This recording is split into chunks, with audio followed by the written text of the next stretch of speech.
بسم الله الرحمن الرحيم. الحمد لله رب العالمين، والصلاة والسلام على رسول الله الأمين محمد صلى الله عليه وسلم وعلى آله وأصحابه أجمعين. يا أيها الذين آمنوا اتقوا الله حق تقاته ولا تموتن إلا وأنتم مسلمون. يا أيها الذين آمنوا اتقوا الله وقولوا قولا سديدا يصلح لكم أعمالكم ويغفر لكم ذنوبكم، ومن يطع الله ورسوله فقد فاز فوزا عظيما. يا أيها الناس اتقوا ربكم الذي خلقكم من نفس واحدة وخلق منها زوجها وبث منهما رجالا كثيرا ونساء، واتقوا الله الذي تساءلون به والأرحام إن الله كان عليكم رقيبا. إن أصدق الحديث كتاب الله، وخير الهدي هدي محمد صلى الله عليه وسلم، وشر الأمور محدثاتها، وكل محدثة بدعة، وكل بدعة ضلالة، وكل ضلالة في النار. أبو رغاندا أبامي نابا تشالا ينجي مريو، السلام عليكم ورحمة الله وبركاته. توبزاو اجتبا الله تبارك وتعالى نانيني بوينزا. Allah wafe jalla jalaluhu nanyini matenda marungi era majjuvu yatusimira Allah ichengere ky'obusiramu. Tumusaba Allah tabaraka wa taala aberenga atuwa obusobozi okola obusiramu nga bwe mbagamba bulijjo. Enkola yaffe gye tukolamu obusiramu eberenga ekwatagana bulungi n'engeri Allah tabaraka wa taala gy'ayagala obusiramu bukolebwemu. Tetulina kukola busiramu ngaffe betwagala okubukola, wabula tulina okukola obusiramu nga Allah tabaraka wa taala alladhi farada al-islama. Oyo Allah tabaraka wa taala eyalalika obusiramu nga bwayagala bukolebwe. Bangi muffe ekituviirako okulemwa okufuna obulungi mu busiramu, era ngekyo kyekigendo tuviirako Allah tabaraka wa taala okutwokya omuliro, wamu n'okubanga twasuubira nti twafuna ekigendo okutuwonya omuliro nabwo nga bwe busiramu. Bwe butaagala kukola busiramu nga bwe bwalagirwa Allah tabaraka wa taala buberenga bukolebwa, wabula ne twagala okukola obusiramu ngaffe bwe tuwulira nti bwe twagala okubukola. Bangi kituviiriddeko okukola obusiramu obutuufu, kituviiriddeko okulemererwa okulongoosa obusiramu. So nga tukimanya abooluganda nti Allah tabaraka wa taala yatuma omubaka Muhammadin sallallahu alaihi wasallam ajje gye tuli atunnyonnyole obusiramu n'enkola yaabwo, atunnyonnyole amateeka agali mu busiramu n'engeri gye tulina okugagobereramu. Omuntu yenna afuna omukisa n'abeera nga obusiramu bwabukola nga bwe bwasomesebwa Nabbi Muhammad alaihi salatu wassalam, n'abeera nga amateeka g'obusiramu agassa mu nkola nga bwe yalagirwa Nabbi Muhammad alaihi salatu wassalam, oyo yaba ateebye enkola y'obusiramu nga Allah tabaraka wa taala bwayagala bukolebwe. Naye yenna aleka okukola obusiramu nga bwe bwasomesebwa Nabbi Muhammad alaihi salatu wassalam, na yenna alemererwa okussa mu nkola amateeka g'obusiramu nga bwe gatulagirirwa Oweekitiibwa Nabbi Muhammadin sallallahu alaihi wasallam, oyo aba ayawukanye ku nkola eteekeddwa okukola obusiramu. N'olwekyo bw'abeera nga embeera kwafiiridde, akyayinza okudda ewa Allah tabaraka wa taala nga talina kyonna kyagenda kusiŋŋaana mu mpeera ezo Allah ze yateekateekera abagenda okuva mu nsi nga baali basiraamu.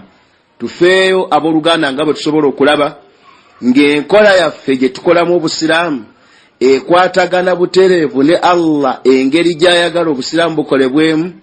Ekyo nga toyina kkubo mw'oyinza kuyita ku kifuna okujjako ng'oyise mu kugoberera Oweekitiibwa Nabbi Muhammad alaihi salatu wassalam. Abooluganda, tugenda mu maaso n'omusomo gwaffe ogwa sunanu mahjura, ogwogera ku sunna za Nabbi Muhammad alaihi salatu wassalam ezasengukwa.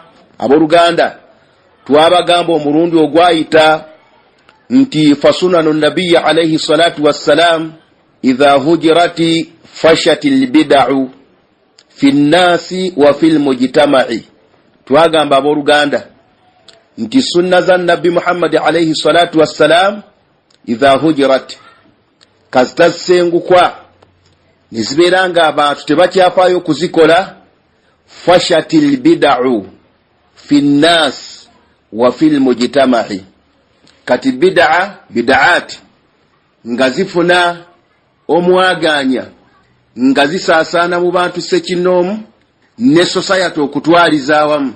Kasita ebigambo bya nabbi Muhammad alayhi salatu wassalam bisengukwa, niwabaawo sunna za nabbi Muhammadin sallallahu alayhi wasallam ezisengukiddwa, ekiddirira ki? Kwe kusaasaana kwa bid'aati mu bantu ne mu society okutwaliza awamu.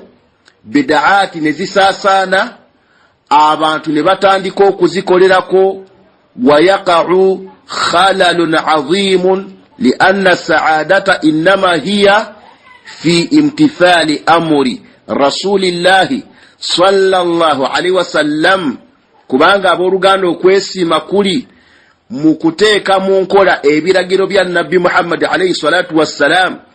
Wa kullama kana almujtama'u mutamassikan bi sunnati nabi alayhi salatu wassalam, buli society lwebeera nga yeekutte ku sunna za nabbi Muhammad sallallahu alayhi wasallam zahiran wa batinan, kullama kana aqraba ila alkhairi wassaada. Eyo umma gyekoma okubeera nga esemberera obulungi, wakadhalika n'okwesiima. Nekibeera insha Allah buluganda nga tekyetaagisa kusengukayo wadde sunna n'emu mu sunna za nabbi Muhammad alayhi salatu wassalam, ebbanga lyomala ng'ogitegedde n'obusobozi obugissa mu nkola ng'obulina, okujjako nga togitegedde oba nga tolina busobozi bugissa mu nkola. Naye ebbanga lyomala ng'otegedde sunna za nabbi Muhammad alayhi salatu wassalam kebeeremu, n'obusobozi obugissa mu nkola ng'obulina, buli lwoteeka mu nkola sunna eyo oba society neteeka mu nkola sunna eyo, kullama kana aqraba ila alkhairi wassaada, omwo mwe muli okubeera ku bulungi n'okwesiima insha Allah ta'ala. Tusaba Allah tabaraka wa ta'ala abeere nga atuwa obusobozi obugoberera era obuteeka mu nkola ebigambo by'owekitiibwa nabbi Muhammad ewatali kukireka mbujeemu. Olwaleero biidhnillahi ta'ala tugenda kutandika oba kuyingira mu sunna baulama ze boogerako nti ze sunanu ezasengukwa abantu bangi nga tebakyazifaako, obanga bwe kituuka ekiseera eky'okuzikisa mu nkola beekoleranga bwe baagala, tebafaayo kulunda na kwetegereza nti kino omubaka Muhammad alayhi salatu wassalam yakyogerako ki. Batugamba bakadde baffe ahlul ilmi, wa min as-sunani allati farrata fiha kathirun min al-muslimina ta'jilul fitri. Batugamba baulama nti nezimu ku sunna ezaalagajjalirwa, ezaalekebwa, ezaasuulwawo ttayo ezitaafiibwako bangi mbayisiraamu. Batugamba baulama ti ta'jilul fitri, n'okwanguyiriza okusiibulukuka. Abooluganda tukimanyi kyekimu ku ibaada eziteekeddwa okukolebwa abasiraamu mu ngeri endala nga tukola ibaada nga ya bwatteeka, ibaada eyo mu ngeri endala nga tugikola nga ya tatawwu, ya nawafil, ye ibaada y'okusiiba. Okusiiba kumanyiddwa nti kwawulwamu engeri bbiri. Waliwo okusiiba okwa farudha okwasinga okwatiikirira okumanyiddwa ennyo abantu, kwe kusiiba omwezi ogwa Ramadan. Allah yagamba subhanahu wa ta'ala ya ayyuha alladhina amanu kutiba alaykumus siyam kama kutiba ala alladhina min qablikum la'allakum tattaqun. Mulalikiddwako okusiiba nga bwe kwalalikwa kwabo ababasooka, bwe munaabeera nga musiibye mujja kufuna okutya Allah tabaraka wa ta'ala. Nikibeera nga okusiiba omwezi gwa Ramadan kusiiba kwa bwatteeka, okuteekeddwa okusiibwa omusajja yenna omusiraamu, wakadhalika n'omukyala ebbanga lyamala nga alimu abo bateekeddwa okusiiba. Naye ne mubaamu n'okusiiba nga kwa sunna, nga muolaba okusiiba ennaku enjeru, okusiiba olwokuna n'olwemmande wakadhalika n'esiba esigadde kusiiba kwa sunna. Naye okusiiba okwo ekimu ku bimanyiddwa ebiteekeddwa okubeera ku musiibi mulimu kye bayita okusiibulukuka. Okusiibulukuka okwo bino ebintu tuteekwa okubimanya qabla majii Ramadani nga tennaba kutuuka. Bino ebintu osiŋŋaana ng'ebiseera ebimu muzikiti egimu Ramadani emala kutuuka n'osiŋŋaana nga buli muzikiti basomesa ku ebyo. Bino bye bimu ku bintu omusiraamu byateekeddwa okuwangaala ng'amanyi. Ng'omusiraamu bw'amanya nti bwe mbanga ŋŋenda okusaala nteekwa okufuna ewudhu, bwe mbanga ŋŋenda okusaala nteekwa okwolekera eqibula, bwe mbanga ŋŋenda okusaala nteekwa okubikka bwerere bwange bwonna, bwe mbanga ŋŋenda okusaala nteekwa okukola kino kola kiri. Wakadhalika tewaliiwo muntu yenna ajja buli swala lwetuuka ajja n'asomesa ebikwatagana ku swala. Waliwo ebintu ng'omusiraamu oteekwa okuba nga obimanyi nga ibaada eyo tekyetaagisa kumala kutuuka gy'oteekeddwa okukolera mu byo olyoka osomesebwe. Kati ekimu ku bintu omusiraamu byateekeddwa okumanya ku bintu ebikwatagana n'okusiiba ye kye bayita ta'jiilu alfitiri, okwanguyiriza okusiibulukuka. Kati ezimu ku sunna ezasengukwa ezitafiibwako kye kigambo ky'okwanguyiriza okusiibulukuka, so nga sunna nkulu nnyo. Omubaka kiyakoonako alayhi salatu wassalam n'atugamba nti la yazaalu nnaasu bikhairin ma ajjalu lfitra. Yagamba nabbi Muhammad, hadithi muttafaqun alayhi, nti abantu tebagenda kulekayo kufuna bulungi ebbanga lye balimala nga banguyiriza okusiibulukuka. Bagamba ba ulama nti wanafahamu minhu annahu idha lam nuajjilu lfitra fa innana la nakunu bikhairin. Ekitegeerwa mu hadithi ya nabbi Muhammad, kubanga nabbi atugambye alayhi salatu wassalam nti la yazaalu nnaasu bikhairin, abantu tebagenda kulekayo kufuna bulungi ma ajjalu lfitra, ebbanga lye bamala nga banguyiriza okusiibulukuka. Wanafahamu minhu, tutegeera okuva mu hadithi eyo ti annahu idha lam nuajjilu lfitra, nti senga tubeera tetwanguyiriza kusiibulukuka fa innana la nakunu bikhairin, timazima ddala ffe tetusobola kubeera na bulungi, tetuyinza kufuna bulungi insha Allahu taala. Nikibeera ng'ekigambo ky'okwanguyiriza okusiibulukuka kikwata ku buli muntu yenna eyasiibye, si nsonga yasiibye okusiiba kwa faruda oba yasiibye okusiiba nga kwa sunna. Tuteekeddwa okukimanya abooluganda nti okusiiba kuno ekimu ku biteekeddwa okukolebwa kubo nga njigiriza ya nabbi Muhammad alayhi salatu wassalam ye muntu okubeera nga ayanguyiriza okusiibulukuka. Omubaka yagamba hadithu nga Ibn Hibban alayhi rahmatullah yagireeta mu sunani ye, yagamba nti la tazalu ummati ala sunnati ma lam tantadhiri fitraha an-nujum. Nga bwe yagamba nabbi Muhammad nti la yazalu ummati ala sunnati, umma yange tejja kulekayo kusigala ng'eri ku nkola yange ma lam tantadhiri, ebbanga lyeneemala nga terindiriza fitrataha, okusiibulukuka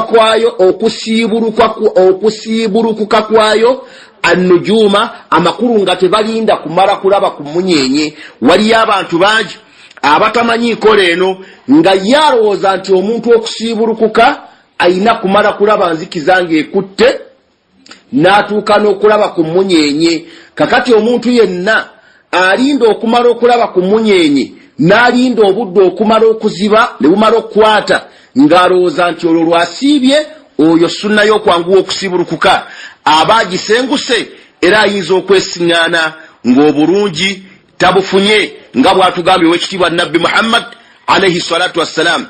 Fama tazalu ummatu ala sunnati, amakulu nga nabbi ategeezaamu fama tazalu ummatu ala sunna, nti umma yange tejja kulekayo kusigala ng'eri ku sunna zange ma lam tuakhiru alfitra, ebbanga lyeneemala nga amakulu nti sunna umma ya nabbi Muhammad tejja kulekayo kusigala ng'efuna obulungi, tejja kulekayo kusigala ng'eri ku bulungi maalam tuakhiru alfitra, ebbanga lyeneemala nga tekeereyezza kusiibulukuka hatta tadhahara nujum, okutuusa emunyenye zirabika. Kitegeeza ki ekigambo ekya Buluganda? Nti ebbanga lyonna umma y'owekitiibwa Nabbi Muhammad alayhi salatu wassalam lyemala nga tekeereya kusiibulukuka, amakulu ng'esiibulukuka mu biseera ebituufu, olwo lwesigala nga eri ku bulungi. Naye senga ekyusa nebeera ng'ekoze ekirala ekitali ekyo, amakulu ne bakeereya okusiibulukuka, kiba kitegeeza nti obulungi obuteekeddwa okufuna abantu tetujja kubufuna. Tusaba Allah tabaraka wa taala ekyabeere nga akituwako obusobozi. Wa hadha yafaaluhu rawafidu, ekyo keereya okusiibulukuka kikolebwa bashia barrawafidu alayhim la'natullahi wa hum laysu ala sunna, abo tebali ku sunna za Nabbi Muhammad, wa laysu bi khairin, era tebali ku bulungi. Kati omuntu yenna ebbanga lyamala nga akeereya okusiibulukuka, ebbanga lyamala nga akeereya okusiibulukuka, ekisookera ddala aba avudde ku nsomesa ya Nabbi Muhammad alayhi salatu wassalam.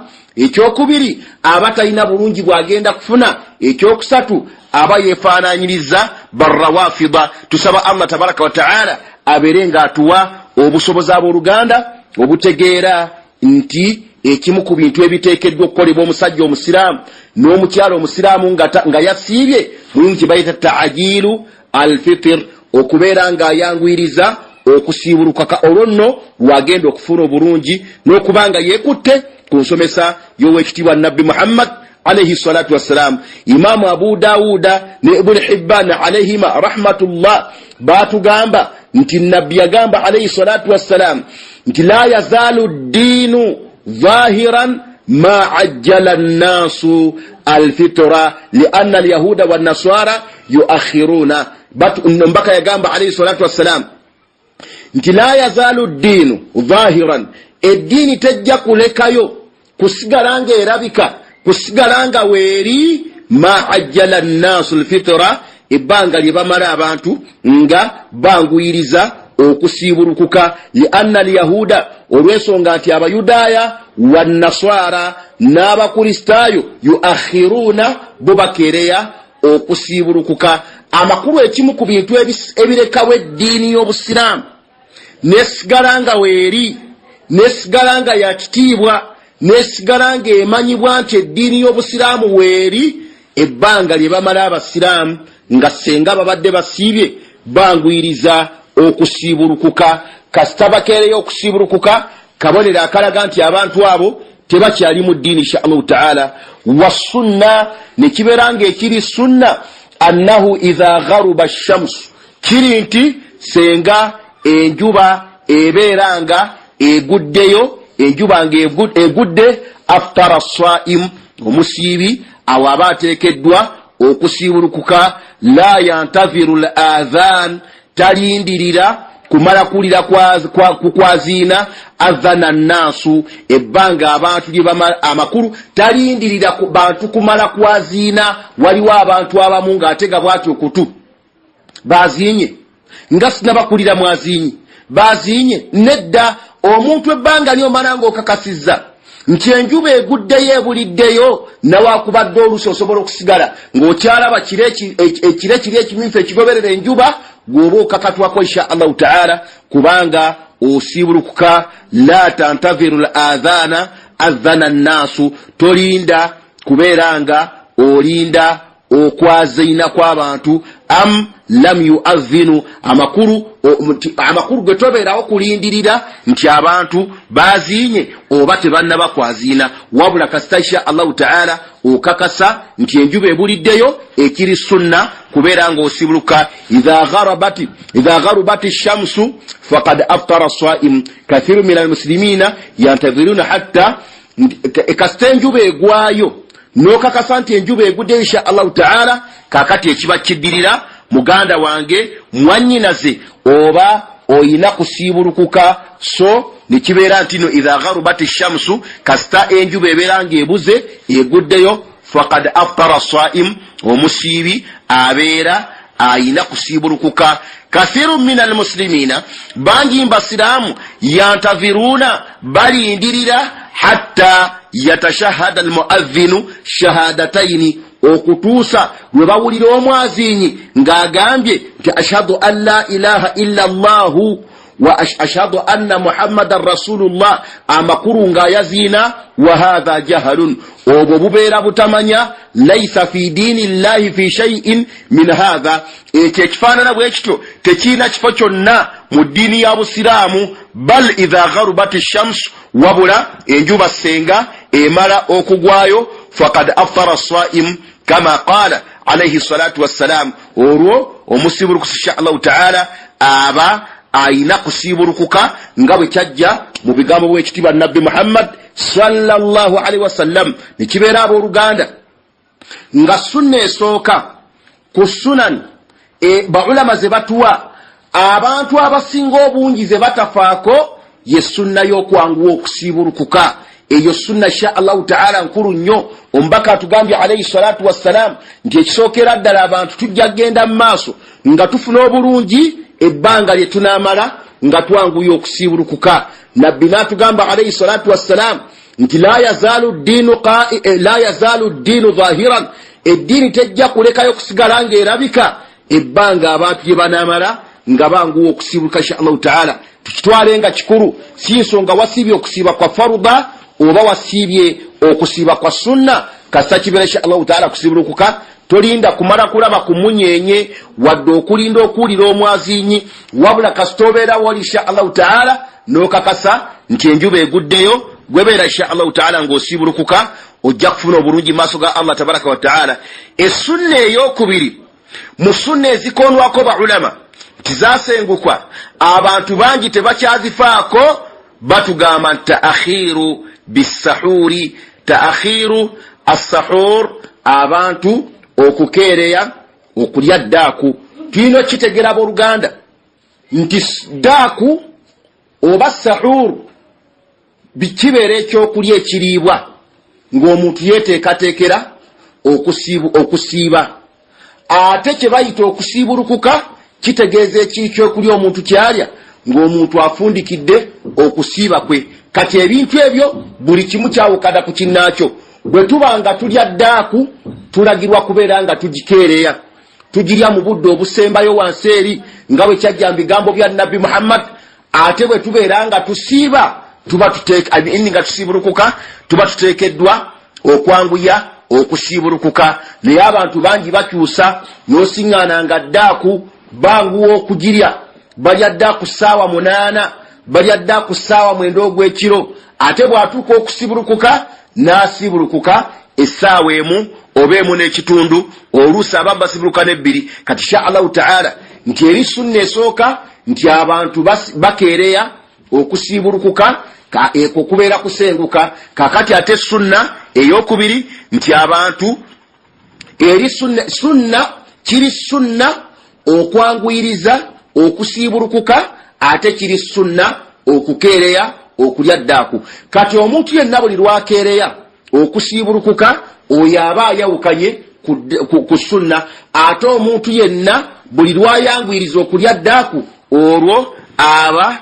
ayawukanye ku sunna. Omubaka yagamba alayhi salatu wassalam nti ni'ima sahurul mu'min at-tamur, yali atulaga ow'ekitiibwa nabbi Muhammad ddaaku y'omusiraamu esinga okubeera ennungi. Yatugamba alayhi salatu wassalam nti ebeera ntende, era nabbi n'atugamba tasaharu, mubeere nga mulya ddaaku walau bijur'atin ma'i, nawakubadde nga obeera onywedde lwendo lwa tuzzi. Ategeeza kyo ekitibwa nabbi Muhammad nti tulyenga ddaaku, tetuyitwangako okulya ddaaku. Bwe kibeera nga tobuliddwa kantu konna k'ogenda kulya ku ddaaku, naye ng'olina enniya ey'okusiba insha Allah ta'ala, waakiri muganda wange ow'ekitiibwa, beera ng'olyayo beera ng'onywayo ku lwendo lw'otuzzi. Era nabbi n'atugamba alayhi salatu wassalam nti as-sahur akilatu barakatin fala tad'uuhu. Omubaka yatugamba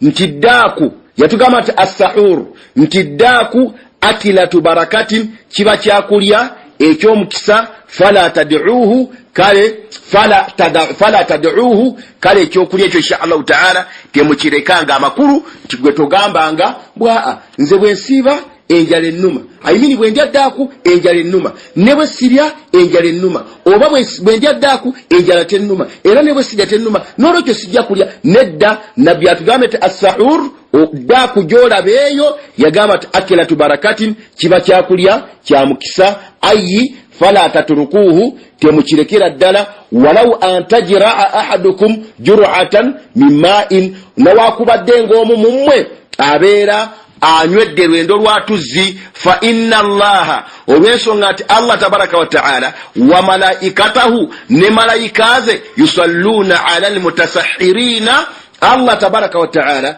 assa okusaasira kwe kwaba abalya ddaaku ate malayika za Allah subhanahu wa ta'ala zisaba Allah tabaraka wa ta'ala abeerenga assa okusaasira kwe kwabo abalya ddaaku n'olwekyo insha Allah ta'ala ekyo ekigambo kikulu nnyo ekiteekeddwa okubeera nga kyetegerezwa insha Allah ta'ala obutaleka kulya ddaaku olw'obulungi obugirimu. Omubaka Muhammad alayhi salatu wassalam yagambanga abasahaba radiyallahu anhum tahalumma ila alghada'i almubaraki muberenga mujja tuberenga tulya ghada. Amakulu ghada yali ategeezaamu nabbi Muhammad daaku eya omukisa kiberanga ekigambo kulya ddaaku insha Allah ta'ala kyakulya kya mukisa. Era nabbi yagamba alayhi salatu wassalam tasaharu fa inna fi sahuri barakatan muberenga mulya ddaaku olw'ensonga nti okulya ddaaku mulimu omukisa.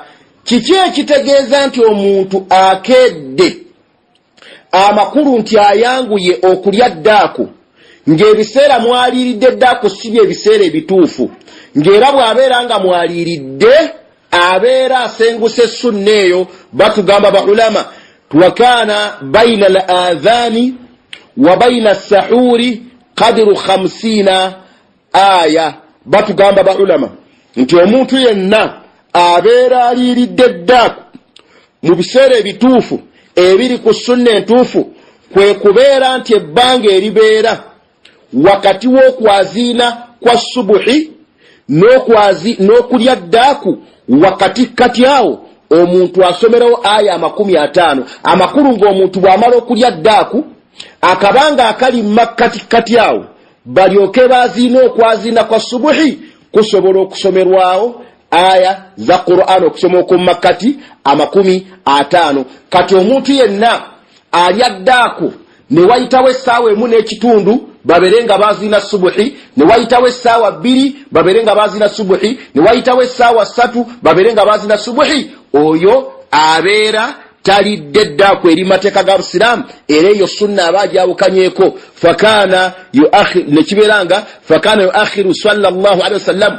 owekitiibwa nabbi Muhammad alayhi salatu wassalam yalinganga akeereya okulya ddaaku, yalinganga akeereya sahurahu. Hadha taakhiru hatta yakuna bainahu wa baina al-adhani ila kaqadiri qiraati 50 aya. Owekitiibwa nabbi Muhammad alayhi salatu wassalam yalinganga akeereya okulya ddaaku ekigero ekibeera wakati w'okwaziina kwa subuhi n'oluvannyuma nga amaze okulya ddaaku akabanga akabeerawo ke kabanga akasomerwamu aya 50 nga bwe kyajja mu hadithu ya Anas bin Malik radiyallahu anhu. Nekibeera insha Allah ta'ala abooluganda nga tulabye sunani 2 sunna ezasengukwa ezitakyafibwako, nga sunna esooka ye sunna y'abantu okubeera nga tebayanguwa kusiibulukuka. Ne tugamba nti okusiibulukuka okuli mu mateeka ag'Obusiraamu okuli ku sunna ya nabbi Muhammad alayhi salatu wassalam ye muntu okubeera nga asiibulukuka ng'enjuba eguddeyo. Ne bw'oba tolinze kulira mwazinyi, omwazinyi bw'abeera nga yazinidde ebiseera ebituufu byennyini ng'enjuba yakagwayo, alhamdulillahi rabbil alamin, naye si tteeka nti olina kusooka kuwulira mwazinyi wabula kasita insha Allahu ta'ala wooli osobola okumanya nti enjuba eguddeyo, gwebeera ng'osiibulukuka ojja kuba asabta sunna, ojja kuba oteebye ng'okwataganye bulungi ne sunna za nabbi Muhammad alayhi salatu wassalam. Kasita oyawukana ku ekyo, eyo sunna ojja kuba ogisenguse. Ne tugamba ekyokubiri ekiteekeddwa okumanyibwa ku sunna ezaafengukwa ye sunna y'okukeereya okulya ddaaku. Ne tugamba nti ddaaku tugirya eringa obudde bugenderedde, ne tugamba nti ddaaku eri ku sunna entuufu ye muntu okubeera nga senga oba omaze okulya ddaaku akabanga akabeera wakati w'okulya ddaaku n'okwazina kwa subuhi akabanga ako kenkanankana n'okusomeramu aya za Qur'ana 50 mu kusoma insha Allahu ta'ala okumakkati. Yenna abeera alidde ddaaku mu mbeera insha Allahu ta'ala oyo yabeera atebye sunna za Nabbi Muhammad, na yenna abeera akyawukanyeko oyo sunna entuufu insha Allahu ta'ala abeera agisenguse. Tusaba Allah tabaraka wa ta'ala abeere nga atuwa okwekwata ku sunna za Nabbi Muhammad n'okuzikolerako n'okuziwa ekitiibwa n'okuzigulumiza n'okunyigira bonna abaziyisaamu amaaso abazityoboola olw'ensonga nti buli yenna atyoboola sunna ya Nabbi Muhammad busiraamu mwabeera azanyira, busiraamu bwabeera akyawa. Jazakumullahu khaira. Assalamu alaikum warahmatullahi wa